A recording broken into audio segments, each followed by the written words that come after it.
Hi friends, പുതിയൊരു വീഡിയോയിലേക്ക് സ്വാഗതം കേട്ടോ. ഇന്ന് എന്താണെന്നല്ലേ സ്പെഷ്യൽ?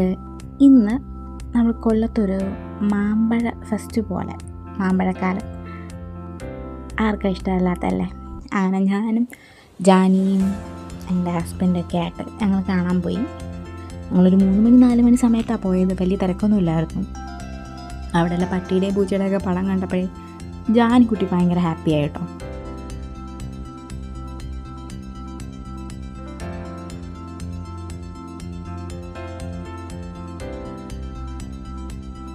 ആദ്യമേ അവിടെ കയറി ചെന്നപ്പോഴത്തേക്കും പലതരത്തിൽപ്പെട്ട പക്ഷികളെയും കോഴികളെയായിരുന്നു കേട്ടോ കണ്ടത്.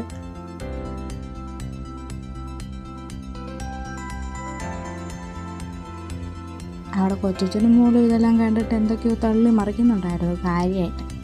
എന്തായാലും അവർ തള്ളി മറിപ്പ് കഴിയട്ടെ എന്ന് വിചാരിച്ചു. മുന്നോട്ട് നടന്നു.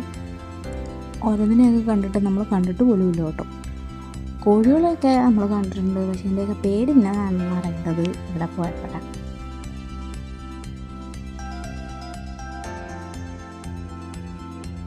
കൊല്ലം മാമ്പഴക്കാൽ ഫെസ്റ്റിൽ ഒരു ലക്കി ഡ്രോ ഒക്കെ ഉണ്ടായിരുന്നു. എന്തായാലും ഭാഗ്യപരീക്ഷണം എന്ന രീതിയിൽ എഴുതിയിട്ടു. എങ്ങാനും അടിച്ചാലോ, എങ്ങാനും ബിരിയാണി വിളമ്പിയാലോ എന്ന് വെച്ച്. പിന്നെ ഇതിപ്പെട്ടുണ്ടെന്ന് ഞാൻ വിചാരിച്ചില്ല കേട്ടോ. അത് അപ്രതീക്ഷയായിട്ട് കിട്ടിയ ഒന്നായിരുന്നു. കാര്യം ആഗ്രഹിച്ചിരുന്നതിനെ ഒന്ന് തൊട്ട് നോക്കണമെന്നൊക്കെ. കാര്യം നമുക്കറിയില്ലല്ലോ, നമ്മുടെ നാട്ടിലൊക്കെ പാമ്പെന്നൊക്കെ പറയുമ്പോഴത്തേക്കും വിഷമുള്ള ഇനങ്ങളൊക്കെ ഇല്ലേ. അപ്പോൾ അതിനൊക്കെ നമുക്ക് പേടിയാണ്. ഇതൊക്കെ ഇണക്കി വളർത്തുന്നതാണ്ട് വലിയ കുഴപ്പമില്ല. ജാനിക്കുട്ടി തൊട്ടില്ല കേട്ടോ. അവളുടെ സംസാരം മാത്രമേ ഉള്ളൂ ഭയങ്കര പേടിയാണ്.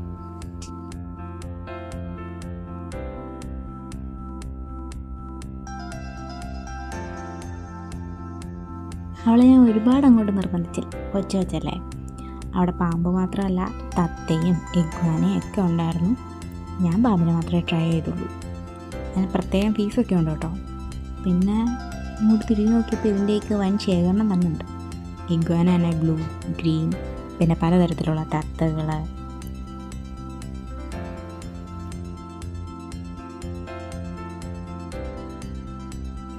അത് പകുതിയിൽ കൂടുതൽ എണ്ണത്തിൻ്റെ പേരൊന്നും എനിക്കറിയത്തില്ല. ചിലതൊക്കെ ചേട്ടന് പറയുന്നു വരുന്നുണ്ടായിരുന്നു. ചേട്ടന് കുറേ പേരൊക്കെ അറിയുന്നുണ്ട്. ചേട്ടൻ പറയുന്നുണ്ടായിരുന്നു.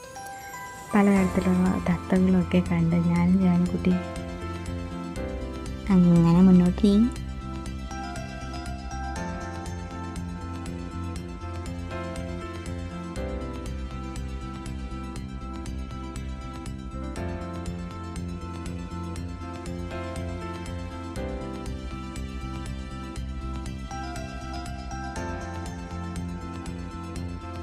ഈ ഇഗ്വാനകൾ തന്നെ 3-4 മോഡൽ അവിടെ നമ്മൾ കണ്ടു. എല്ലാം ഉറക്കമായിരുന്നു എന്തോ, കണ്ണു അടച്ചിരുന്നു. പിന്നെ കുറേ ലവ് ബേർഡ്സ്. അതിനകത്ത് പരിചിതമായി തോന്നിയത് ലവ് ബേർഡ്സ് മാത്രമേ ഉള്ളൂ. ഫിഞ്ചസ്, അങ്ങനെ കുറേ ഇനം പക്ഷികൾ അവിടെ ഉണ്ടായിരുന്നു കേട്ടോ.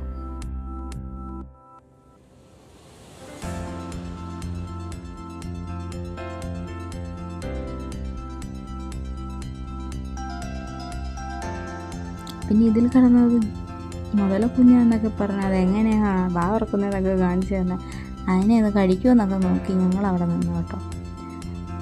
ഞാൻ കൈയൊക്കെ വെച്ച് നോക്കിയത് വാ തുറക്കുമെന്നറിയാം. പിന്നെ അവിടെ ഉണ്ടായിരുന്നത് കുറേ ഇനം പ്രാവുകളായിരുന്നു കേട്ടോ. ഒരുപാട് വെറൈറ്റീസ്. അതിൻ്റെ ഒന്നും പേര് പോയി എനിക്കൊരു കുന്തും അറിയില്ല. ചിലതിനെയൊക്കെ കണ്ടിട്ടുണ്ട് വീഡിയോസിലും മറ്റും, ചിലതൊന്നും കണ്ടിട്ടേ ഇല്ല.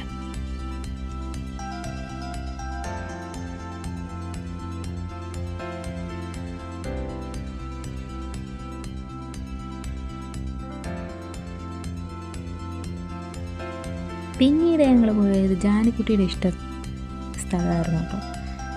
മീനിൻ്റെ ഏരിയയിലോട്ടായിരുന്നു. മീൻ അധികമൊന്നുമില്ലായിരുന്നു, ഒരു 8-10 എണ്ണമൊക്കെ ഉണ്ടായിരുന്നുള്ളൂ. അതിനെയൊക്കെ കൊണ്ട് ഇതിനെ കണ്ടപ്പോഴത്തേക്കും ജാനിക്കുട്ടിക്ക് പൊരിച്ച് തിന്നുന്ന കഥയാണ് പറയാനുള്ളൂ. പിന്നീട് അവിടെ നിന്ന് ജീവനം കൊണ്ട് രക്ഷപ്പെടുകയല്ലാതെ വേറെ നിവർത്തിയില്ലായിരുന്നു. കുറച്ചും കൂടെ കഴിഞ്ഞിരുന്നെങ്കിൽ അവൾക്കത് വേണമെന്ന് പറഞ്ഞു. അവിടെ കരച്ചിലും തലവലിയായിരുന്നു.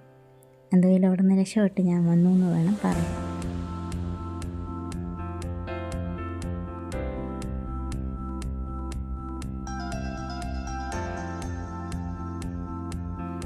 ഈ കുഞ്ഞു മീനുകളെ ജാനിക്കുട്ടിക്ക് ഒരുപാട് ഇഷ്ടമായി കേട്ടോ. പല നിറത്തിൽ കിടന്ന് ഇങ്ങനെ ഓടുന്ന കണ്ടുകൊണ്ടാണെന്തോ കുറേ നേരം അതിനെ നോക്കി ഇങ്ങനെ നിന്ന്.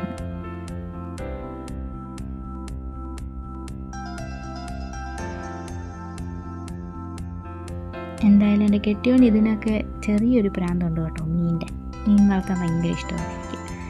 ഞാൻ അവിടെ ഭയങ്കര ഗവേഷണം നടത്തുന്നുണ്ടായിരുന്നു. ജാനിക്കുട്ടി കാര്യമായിട്ട് അതിനെ പിടിച്ചതാ പൊരിക്കാമെന്നൊക്കെ പറയുന്നുണ്ടായിരുന്നു.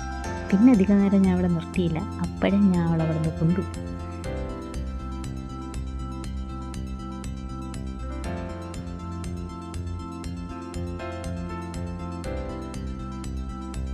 ഇത് നിങ്ങൾ ശ്രദ്ധിച്ചായിരുന്നോ? മീനിൻ്റെ വായുടെ ഭാഗം മുറിഞ്ഞിരിക്കുന്നത് ഈ ഗ്ലാസ്സിലും മറ്റും ഇടിച്ചിട്ട എന്ന് ചേട്ടനാ കേട്ടോ പറഞ്ഞേ. അത് ഒരു പക്ഷേ അതിൻ്റെ ഒരു ടെൻഷൻ കൊണ്ടായിരിക്കാം ഗ്ലാസ്സിൽ കൊണ്ടിടുമ്പോഴുള്ള. പക്ഷെ ഞാൻ ആദ്യമായിട്ട് ഇങ്ങനെ കാണുന്നത്. പിന്നീട് കുറേ പൂച്ചകളുണ്ടായിരുന്നു, ഒരു 8-10 എണ്ണം ഉണ്ടായിരുന്നു.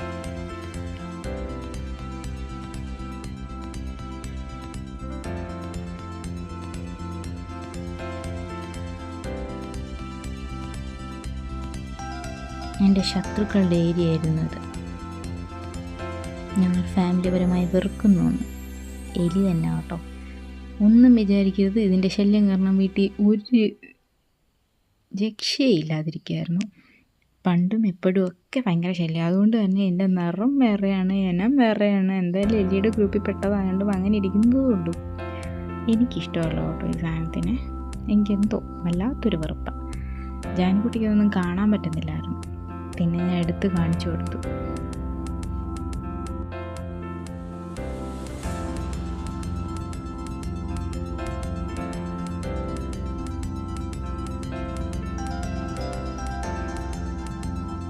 പിന്നീട് ഫർണിച്ചറിൻ്റെ സെക്ഷനായിരുന്നു കേട്ടോ. ഒരുപാടൊന്നും ഉണ്ടായിരുന്നില്ല, ഒരു സ്റ്റോർ മാത്രമേ ഉണ്ടായിരുന്നുള്ളൂ. പിന്നെ ഇലക്ട്രോണിക് സാധനങ്ങളുടെയും ഒക്കെ ഓരോ സെക്ഷനായിരുന്നു. ഇലക്ട്രോണിക് മസാജർ അവരെ ഒരാളെ കിട്ടാൻ കാത്തിരുന്ന പോലെയായിരുന്നു കേട്ടോ. എന്തായാലും എൻ്റെ കെട്ടിയോനെ പിടിച്ചങ്ങ് നിർത്തി. ചേട്ടൻ എന്തായാലും നല്ലോണം റീച്ചവിടത്തുണ്ട്. കൊള്ളാണ് സംഭവം. എന്തായാലും പാവം ജാനിക്കുട്ടി വിചാരിച്ചിരുന്നത് വല്ല കളിപ്പാട്ടമായിരിക്കുമെന്ന്. അവൾ ആ വായുമ്പോളൊന്ന് എന്ത് ചെയ്യുന്നതെന്നാ. കളിപ്പാട്ടമായിരിക്കുമെന്ന് പറഞ്ഞ കേട്ടോ ഈ നോക്കൊണ്ട് കേൾക്കണേ. ലാസ്റ്റ് എന്തായാലും കിച്ചൺ അവിടെ നിന്ന് എങ്ങനെയെങ്കിലും രക്ഷപ്പെട്ട് വന്നു എന്ന് വേണം പറയാൻ. എന്തായാലും അവസാനം അയാളെ എങ്ങനെയെങ്കിലും രക്ഷപ്പെട്ടു.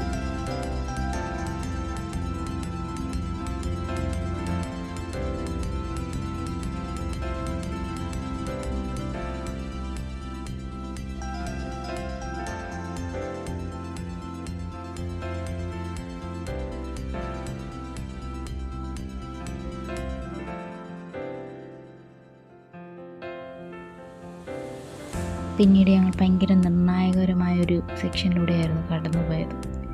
ഈ ഒരു ഭാഗം കടന്നു കിട്ടാൻ ഞാൻ പെട്ട പാട്. ജാനിക്കുട്ടിയുടെ തല അങ്ങോട്ടും ഇങ്ങോട്ടും തിരിച്ചു വയ്ക്കാതെ അവിടെ നിന്ന് ഓടിയെന്ന് വേണം പറയാൻ. എന്നാലും അവൾ പിടിവിട്ട് കേട്ടോ. പിന്നെ കുറേയൊക്കെ ചെന്ന് പിടിച്ച് ഞാൻ മേടിച്ചു കൊടുത്തില്ല. എന്തായാലും അവിടെ കുറേ ബുക്സ് ഉണ്ടായിരുന്നു, ഇംഗ്ലീഷും മലയാളവും ഒരുപാട് ബുക്സ്. എന്തായാലും വായന ഇഷ്ടപ്പെടുന്നവർക്ക് നല്ല രീതിയിൽ വാങ്ങിക്കാൻ പറ്റുന്നൊരു സെക്ഷൻ തന്നെയായിരുന്നു കേട്ടോ. പിന്നെ ഫോണിൻ്റെ കവർ അവിടെയൊക്കെ പോയി നിൽക്കുന്നുണ്ട്. കളിപ്പാട്ടമെന്നും പറഞ്ഞ് ഞാൻ പോയി നോക്കിക്കൊണ്ട് നിൽക്കുക കേട്ടോ. പിന്നെ ഹൽവ സെക്ഷനിൽ നിന്ന് ടേസ്റ്റ് നോക്കാൻ എപ്പോഴും തരുമല്ലോ, അത് ഞങ്ങൾ വിട്ടുകളഞ്ഞില്ല. ഞാനും ജാനിക്കുട്ടി അതെല്ലാം ടേസ്റ്റ് ചെയ്തു. പിന്നെ ഈ ഡ്രസ്സിൻ്റെ അധികം സ്റ്റാളൊന്നുമില്ല കേട്ടോ. 1-2 സ്റ്റാളെന്നുണ്ടേ ഉള്ളൂ, അതിൽ കൂടുതലൊന്നുമില്ല. ഞങ്ങൾ കയറിയതുമില്ല, റേറ്റ് ആയിരിക്കുമല്ലോ. പിന്നെ ടേസ്റ്റ് നോക്കാൻ തന്നെ ഒന്നും ഞാനും ജാനിക്കുട്ടിയും ചേട്ടനും ഇട്ട് കളഞ്ഞിട്ടില്ല. ഞങ്ങൾ എല്ലാത്തിൻ്റെയും ടേസ്റ്റ് നോക്കി കൊള്ളാമെന്ന് പറഞ്ഞിട്ട് അപ്പോഴേ അവിടെ നിന്ന് സ്കൂട്ടായി.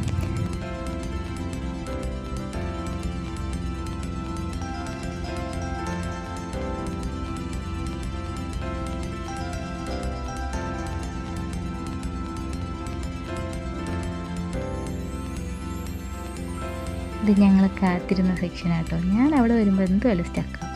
എനിക്കറിയാം ചേട്ടനും അവിടെ സ്റ്റക്കാകുമെന്ന്. ചേട്ടൻ്റെ ചിരി കാണുമ്പോൾ നിങ്ങൾക്ക് മനസ്സിലാവും. ചേട്ടന് ഇഷ്ടപ്പെട്ട സാധനങ്ങളാണ്. ഇതിൻ്റെയൊക്കെ പണ്ടത്തെ രുചി ആലോചിക്കുമ്പോൾ ഒരെണ്ണമെങ്കിലും മേടിച്ച് തിന്നാൻ തോന്നും. പക്ഷെ നല്ല റേറ്റ് ആട്ടോ. പണ്ട് നമ്മൾ 50 പൈസയ്ക്ക് 1 രൂപയ്ക്ക് മേടിച്ചിരുന്ന സാധനം ഇപ്പം 4 എണ്ണോ 5 എണ്ണോ 20 രൂപയ്ക്ക് കൊടുത്ത് മേടിക്കേണ്ട അവസ്ഥയാണ്. പണ്ടത്തെ ടേസ്റ്റ് നമ്മളെ തേൻമുട്ടായിക്കൊക്കെ ഉണ്ടായിരുന്നു കേട്ടോ.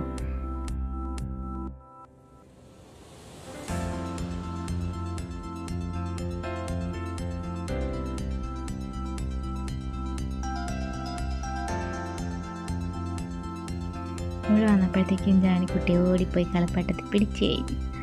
പാവം കൊച്ചിനെ കൊണ്ടുവന്നിട്ട് ഇതെല്ലാം മേടിച്ചു കൊടുക്കണ്ടേ. അവൾക്ക് ഇഷ്ടമുള്ള 2 കളിപ്പാട്ടമൊക്കെ മേടിച്ച് നമ്മൾ മുന്നോട്ട് പോയി.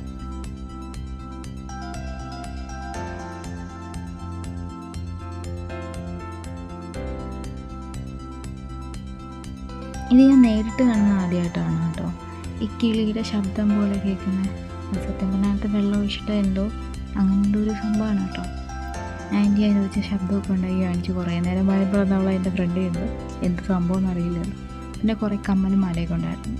ഞാൻ ഈ മോഡലൊന്നും യൂസ് ചെയ്യാറില്ല, അവിടെ ഞാൻ മേടിച്ചില്ല. പിന്നെ റേറ്റും കൂടുതൽ. പിന്നെയാണ് മാമ്പഴക്കാലത്തിൻ്റെ മെയിൻ സെക്ഷൻ തുടങ്ങിയത്. പല ടൈപ്പ് വെറൈറ്റി മാങ്ങകളുണ്ടായിരുന്നു കേട്ടോ. നല്ല റേറ്റായിരുന്നു. ഞാൻ മേടിച്ചില്ല, പക്ഷേ എല്ലാം കണ്ടു. നല്ല മണവും കാര്യങ്ങളൊക്കെ നോക്കി അവിടെ വെച്ചിട്ട് ഞാൻ പോരുന്ന കാര്യം നല്ല റേറ്റ് ഉണ്ടായിരുന്നു. ഒരു പെട്ടത് നമ്മൾ കഴിച്ചിട്ടുള്ള ടേസ്റ്റ് തന്നെയാണ്. പിന്നീട് മാമ്പഴം അല്ലാതെ മേടിക്കുന്നവർക്ക് മേടിക്കാം. സെപ്പറേറ്റ് ജ്യൂസ് കഴിക്കണമെന്നുണ്ടെങ്കിൽ അങ്ങനെയും ഉണ്ട് കേട്ടോ. അപ്പുറത്തെ സൈഡിൽ ജ്യൂസ് കഴിക്കണമെന്നുണ്ടെങ്കിൽ എന്തിൻ്റെയാണെന്ന് പറഞ്ഞാൽ അവർ അയച്ചു തരും.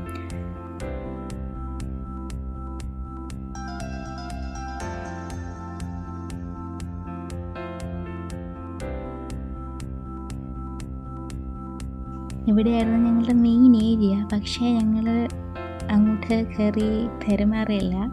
കാര്യം ഫുഡ് സ്റ്റോളിൻ്റെ തുടക്കം ഇവിടെ നിന്നായിരുന്നു. പക്ഷെ ഞങ്ങളൊന്നും ട്രൈ ചെയ്യാൻ പോയില്ല. കുഞ്ഞിന് ഓൾറെഡി നേരത്തെ വയ്യായിരുന്നു. അതെല്ലാം നോക്കി റെഡി ആയതേ ഉള്ളായിരുന്നു. പിന്നീട് ഇത് കഴിച്ച് എന്തെങ്കിലും പ്രശ്നമായാലോ എന്ന് വിചാരിച്ച് നമ്മളൊന്നും ടേസ്റ്റ് ചെയ്യാൻ പോയില്ല.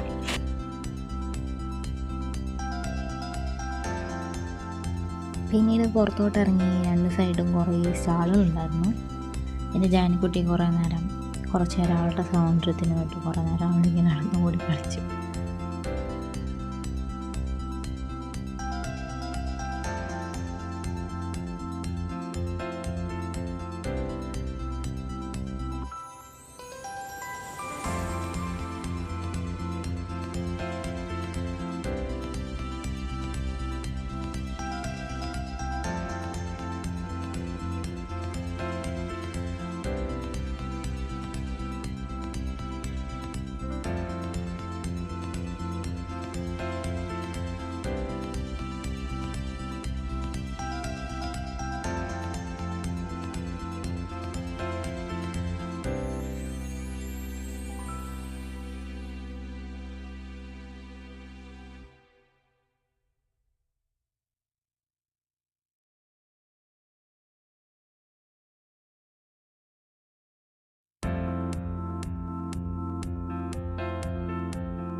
അവിടെ കുതിര ഉണ്ടായിരുന്നു കേട്ടോ. അപ്പോൾ വന്ന് കയറിയപ്പോഴേ അവളതിനെ കണ്ടായിരുന്നു.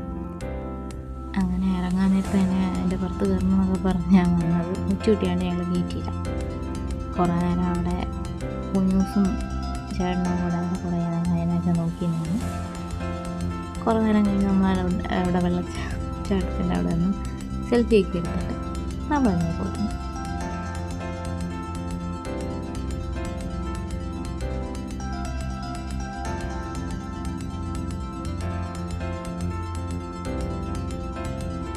എന്തായാലും കുറച്ച് ലേറ്റായിട്ട് പോകുന്നത് തന്നെയാണ് നല്ലതെന്ന് തോന്നി. കാരണം അവിടുത്തെ ലൈറ്റ് സെറ്റിങ്ങും കാര്യങ്ങളൊക്കെ കാണണമെങ്കിൽ നൈറ്റ് തന്നെ പോയാലേ പറ്റുള്ളൂ. നമ്മൾ കുഞ്ഞൊക്കെ ഉണ്ടായിരുന്നു നേരത്തെ പോയിട്ടിങ്ങ് വന്നു കേട്ടോ. നമ്മൾ ഇറങ്ങുന്ന സമയമായപ്പോഴത്തേക്കും നല്ല തിരക്കായി തുടങ്ങിയിരുന്നു. ഒരുപാട് പേര് വരുന്നുണ്ടായിരുന്നു.